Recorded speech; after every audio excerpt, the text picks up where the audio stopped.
Fala pessoal, tudo bem? Meu nome é Diego Reis e hoje eu estou aqui para mais uma aula do EJA Cursos Online. Hoje estudaremos História e Geografia para a prova do Enseja. Pois é, você que vem se preparando para a prova do Enseja, eu estou aqui para te dar uma força, para pegar na sua mão e falar: ei, você é capaz, e a gente vai conseguir isso juntos. Mas antes de assistir a aula, já deixa aquele like, já se inscreve no canal, ativa o sininho, segue a gente nas redes sociais e vamos lá. Para quem não sabe, o Enseja é uma das formas que você tem de galgar e conseguir aquele tão sonhado diploma que você, às vezes, por motivos alheios na sua vida que aconteceram, você teve que parar de estudar por motivo de trabalho, família, falta de tempo ou falta de oportunidade mesmo. O Enseja é um dos meios de você conseguir alcançar esse objetivo. E eu, Diego Reis, me comprometo com você a te ajudar a conseguir esse tão sonhado diploma. Para isso, eu vou lhe pedir um pouco da sua atenção, da sua dedicação e te pedir: não desista, você já é um vencedor só de estar aqui assistindo essa aula, tirando um tempo do seu dia. Você vai perceber que colocando tijolo por tijolo, a gente vai conseguir sim chegar juntos nesses objetivos. Vamos lá? Hoje eu quero que você acompanhe comigo. Essa aula ela vai ser baseada no material que o Ministério da Educação proporcionou para que você estude e se prepare para a prova. Obviamente que tem que ser assim, porque é o que vai cair ou pode cair na sua prova. Existem gráficos daquilo que cai mais, daquilo que cai menos. Em outro momento a gente vai debater isso, inclusive sobre a prova, o edital. Hoje não, hoje é a aula de História e Geografia. Para começar, eu quero que você acompanhe comigo a divisão dos capítulos. Então, para que nós possamos começar a entender, vamos ver o sumário dessa apostila? Ele é dividido em 9 capítulos. O capítulo 1 são os confrontos sociais e território nacional. O capítulo 2 são as mudanças no espaço geográfico do Brasil. O capítulo 3 vai tratar do valor da memória. O capítulo 4 vai falar da cidadania e democracia. O capítulo 5 vai falar dos movimentos políticos pelos direitos dos índios. O capítulo 6 vai falar a cidade e o campo no Brasil contemporâneo. O capítulo 7 vai falar as sociedades e os ambientes. O capítulo 8 vai falar da organização econômica das sociedades na atualidade. E, por fim, o capítulo 9 vai tratar do Estado e democracia no Brasil. Então, hoje, o nosso tema é a respeito do capítulo 1. Ele vai tratar dos confrontos sociais e território nacional. Dentro do capítulo 1, nós vamos tratar de subtópicos. Dentro desses subtópicos, nós temos os direitos dos índios. E para que nós possamos entender qual é a proposta desses textos, para que você possa ter êxito na sua prova, é importante saber qual direcionamento o texto quer te levar. Por mais que você não concorde com as opiniões do texto, não é este o ponto. Você vai focar na sua aprovação. Então você vai ler, vai interpretar de acordo com o conteúdo produzido pela apostila e a gente vai lograr êxito. Dentro do capítulo 1 já nos é apresentado um texto publicado pela Associated Press. Esse texto traz no seu título a seguinte informação: índios divulgam documento.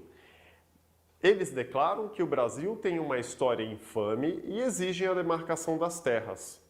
Continuando no texto, chefes indígenas reunidos em Santa Cruz de Cabralha, na Bahia, declararam que os 500 anos festejados no sábado são, na verdade, uma história infame e anunciaram a união de seu movimento aos negros e dos sem terras em uma luta de resistência. Mais de 3.000 chefes indígenas, representando 140 tribos, se reuniram numa chamada anti-celebração da descoberta do Brasil. Eles redigiram uma declaração de 20 pontos, na qual sintetizam suas exigências ao Estado brasileiro. A declaração é extensa e reúne muitas exigências antigas já apresentadas pelos indígenas. A primeira delas diz respeito às terras, que eles querem que sejam demarcadas até o final deste ano. Essas terras foram asseguradas aos índios na Constituição de 1988 e representam, no total, 1/8 da extensão territorial no Brasil. Esse documento ele é de 22 de abril de 2000. Por que esse documento é do dia 22 de abril de 2000?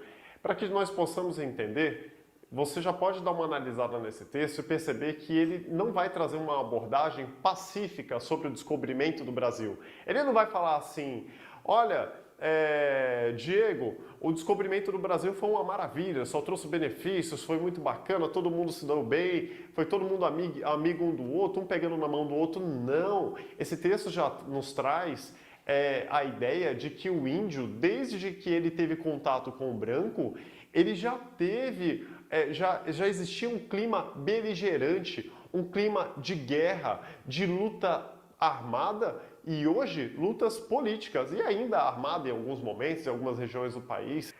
O europeu, quando ele desembarcou no Brasil, Cabral, quando chegou aqui no dia 22 de abril de 1500, esse primeiro contato já demonstrava, do ponto de vista europeu, Cabral era um herói. Mas para os índios, esse não foi um marco em que nós podemos considerar como um ato heróico. Falam que a história ela é contada pelos vencedores. O descobrimento do Brasil, neste caso, é uma prova disso. Porque quando os europeus chegaram, eles trouxeram os padres jesuítas, eles trouxeram os seus costumes, a sua religião, eles trouxeram o seu modo de ver, o seu modo de pensar, e eles trouxeram aquele sentimento de explorar as nossas riquezas. E não existia aqui ainda a figura do negro, o africano, que seria mais para frente escravizado e serviria de mão de obra para os objetivos europeus. Quem estava aqui neste exato momento, que já era possuidores e proprietários, digamos assim, das terras, eram os indígenas, não só aqui na América do Sul, mas nas Américas de um modo geral. E assim como aconteceu na América do Norte, em que os índios foram dizimados, essa tendência aconteceu aqui também na América do Sul. Se você, para ficar graficamente demonstrado, se nós montarmos gráficos e compararmos a época do descobrimento, você vai perceber que existiam mais ou menos 6 milhões de indígenas aqui no nosso território. E hoje, segundo gráficos do IBGE de 2010, se levarmos em comparação esse mesmo estudo, nós vamos perceber que nós temos 800 mil. Ou seja, essa população ela foi dizimada, ela foi perdendo espaço, ela foi perdendo terra. Ah, Diego, mas isso ainda acontece hoje? Sim, acontece. Porque o índio, ele dia após dia, ano após ano, ele necessita agora não só lutar para sua subsistência, né? Como, por exemplo, os seus hábitos de caça, pesca, mas ele também precisou agora brigar por aquela terra que já o pertencia, porque o homem branco chegou e começou a escravizar esses índios, tomar território. E é isso que o texto tenta mostrar. Não é a chegada do europeu no Brasil, não é uma data simbólica, uma data é simbólica, mas não é heróica. Não, para o índio, isso foi um momento em que começou um período ruim para ele. O Brasil, se você pegar em estudos através do tempo, você vai perceber que até a década de 1970, o Brasil ele tinha uma política de integralização. O que era essa política de integralização, professor? Essa política de integralização era falar para o índio, ei, índio, a gente vai integralizar você socialmente, a gente vai vestir você de acordo com o homem branco, você vai ter os costumes do homem branco, você vai comer que nem o homem branco, mas, pera, eu não quero ser integralizado dessa maneira. Eu quero que o meu modo de viver seja respeitado. E era isso que não deu certo desde o primeiro contato do homem branco, quando ele trocava espelhos, roupas por minerais preciosos, enquanto o índio ganhava um espelho, o índio ganhava um tecido, ele entregava as nossas riquezas para o europeu. Isso era injusto e eles foram perdendo terra também, ok? Então eu quero que você coloque, eu quero que você grave o seguinte: 1500, 22 de abril de 1500, foi um marco importante? Sim, descobrimento do Brasil. Muito embora há controvérsias de que o Brasil foi descoberto bem antes, mas não é o tema da aula. Mas foi um marco? Foi um marco. Agora, você tem que entender que para o índio não foi um ato heróico. Na verdade, foi quando começou essa exploração e foi quando o índio começou a perder espaço geograficamente falando. Inclusive, a obrigatoriedade de aderir à religião de outros povos, como no caso europeu. E como eu disse, eu quero que você grave algumas datas. 1500 é uma data importante? Sim, porque foi o descobrimento do Brasil, 22 de abril de 1500. Foi pacífico? Não necessariamente. Inclusive, nós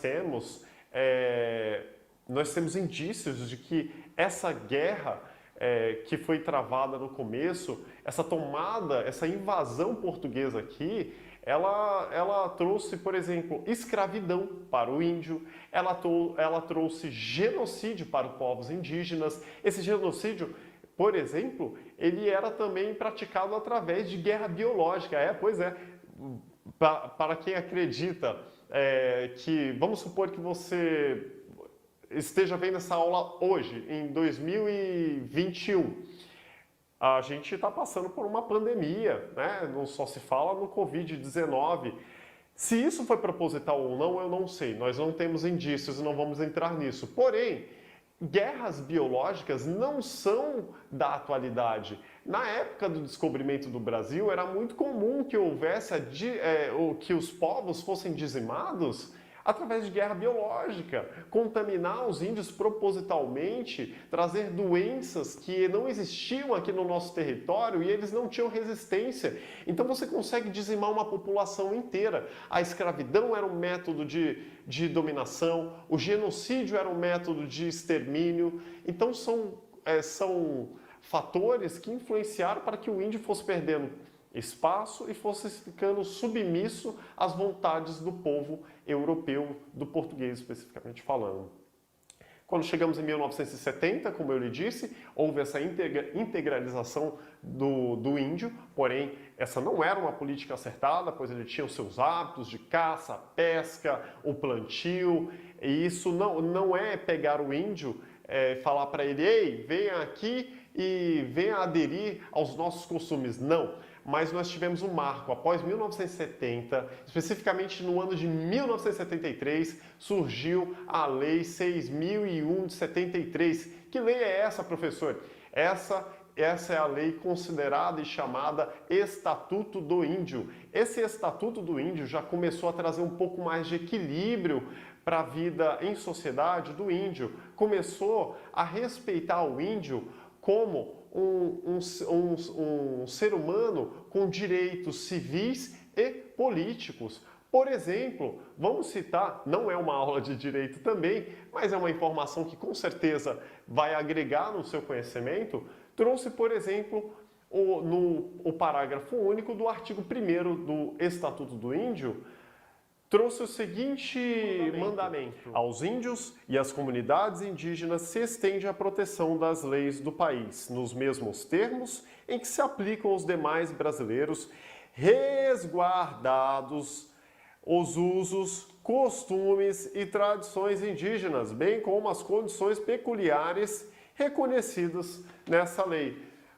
Voltando para mim, você percebeu que a lei agora, ela surgiu, foi um marco importante do direito dos índios, esse Estatuto do Índio, e ele reconheceu tratamento igualitário aos demais brasileiros, só que com uma ressalva, reconhecendo os usos, os costumes, as tradições, as línguas. Pois é, trouxe um equilíbrio, respeitando todo esse acervo, essa cultura indígena. Agora sim nós poderíamos falar que houve uma vitória indígena perante a sociedade. Mas a gente não para quando a gente trata desse tema direito dos índios, outro marco muito importante, Constituição Federal de 1988, você já deve ter ouvido falar dela, pois é lá que você encontra os seus direitos e garantias fundamentais de todo brasileiro. É a nossa lei maior, é ela que rege todas as leis abaixo. E lá, na Constituição Federal de 1988, no capítulo 8, foram disponibilizados 2 artigos específicos e um capítulo específico para o índio, que é o artigo 231 e 232. Reafirma o que já estava contido no Estatuto do Índio, só que agora ganha um status constitucional na lei maior. Não é simplesmente o Estatuto do Índio, é um direito constitucionalmente garantido. Então é importante que você saiba que os índios, a partir da década de 80, do ano de 1988, data da promulgação da nossa Constituição Federal, passaram a ter os seus direitos embasados na Constituição.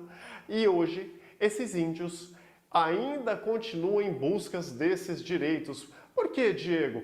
Por que, professor? Por que eles continuam em busca desse direito? Porque muito embora nós tenhamos na lei, no Estatuto do Índio, na Constituição, esses direitos assegurados, na prática, nem sempre eles conseguem ser aplicados. Nós temos populações ribeirinhas que vivem afastadas da cidade, eles não conseguem ter acesso a uma saúde básica, eles não conseguem ter acesso a uma educação básica, eles não conseguem ter acesso a serviços básicos e ainda existe uma disparidade, uma desigualdade entre os demais brasileiros e essa população indígena. Então é importante que essa luta continue e esses direitos sejam ampliados e efetivamente aplicados na vida da população indígena. Gostou? Que tal agora a gente praticar um pouquinho e ver se você aprendeu o que foi proposto e o que foi tratado aqui? Vamos lá, vamos testar os conhecimentos. Agora eu quero que você fale para mim quais métodos de dominação pelo homem branco foram praticados contra o índio. Tempo, pensa aí. É isso, se você pensou em escravidão, se você pensou em extermínio, se você pensou em genocídio através inclusive de guerra biológica, você assimilou os conhecimentos que eu acabei de te passar. Vamos para a questão número 2? Fale para mim quais 2 datas históricas que caracterizam efetivamente os direitos dos índios. Vamos lá? Tempo. Você pensou na data de 1973 e assimilou com o Estatuto do Índio, e você também pensou na data de 1988 e pensou na Constituição Federal. Você lembrou de 2 marcos importantes no que tange aos direitos dos índios.